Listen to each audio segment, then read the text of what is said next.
The main point of the dreams were that, like, I don't see myself as being the best at anything. Therefore, like, the world hasn't, like, seen me or recognized me or, like, whatever. And and like, you know, it goes back to childhood, going to school with a lot of, like, genius level people and not being able to, like, compete in the arenas that were highlighted there. And then at camp, I was supposed to win this outstanding camper award, and the director of the camp, like, took it away from me, and, like, I just never got my chance to, like, shine.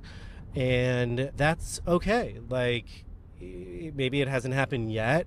Maybe it won't ever happen in, like, this way that I want it to, but that's such a limited way to look at your worth. Yes. And, like, I'm trying to reframe how I look at my worth and, like, the things that I do on a daily basis, like the value that they hold. Completely. And I'm not just, like, telling myself what I want to hear. I'm trying to, like, really believe it and, like, let it make me feel good. And, like, so far it has. It's working. Oh my God. Oh my God. Oh my God. Oh my God. Yeah, I will say, and I need to practice what I preach, but I think both of us sometimes put a heavy emphasis on what other people are going to think about what we do, since what we do can be public. And it's so time to get rid of that. Like, all of our self-worth has to come from within first before we look for any sort of external validation. And that external validation can feel good, but it can't be the reason why you're doing something. Right. So I agree. So I'm working on that, and it feels good.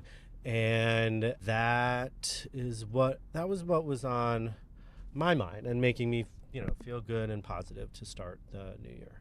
What's on your mind? What's on my mind right now is, while really enjoying my life and enjoying what I'm doing and finding purpose in it, also just making sure that my mom is taken care of. Like, sometimes I feel like she's at home and she has this caregiver, and I will forget that it is, like, a responsibility of mine to like check in with her. And I think that I sometimes place these boundaries because it's, like, too sad to acknowledge. Like, I don't want to go to her house because it's too sad when I leave, and when I spend time with her, I always get so sad afterwards that I, like, now am avoiding it. And I just need to be cognizant of that, because I can't let those feelings take over. I don't want to avoid it. Like, I have to face it. I think you're doing a great job. On New Year's Eve at, like, 4:00, she texted everyone and was like, I don't want to be alone tonight. Like, who's around? And, like, you immediately stepped up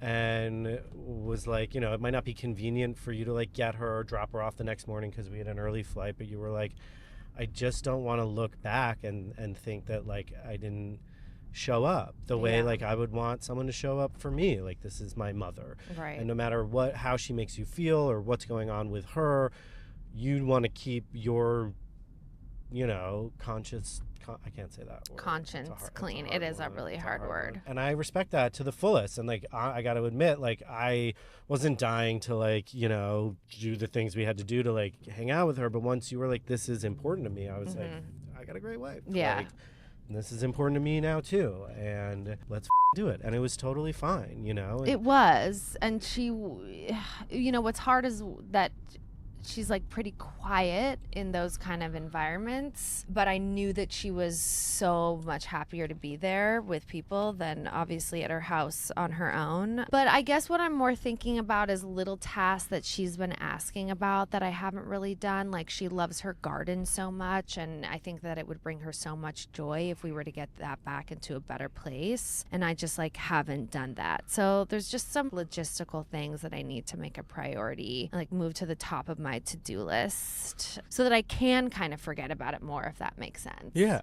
I mean, once something is crossed off your to-do list, you don't have to worry about it anymore. Right. Let's, like, when we get to our special place where we're definitely going to get a table, let's just look in the calendar and pick an afternoon to take her to the nursery. Okay.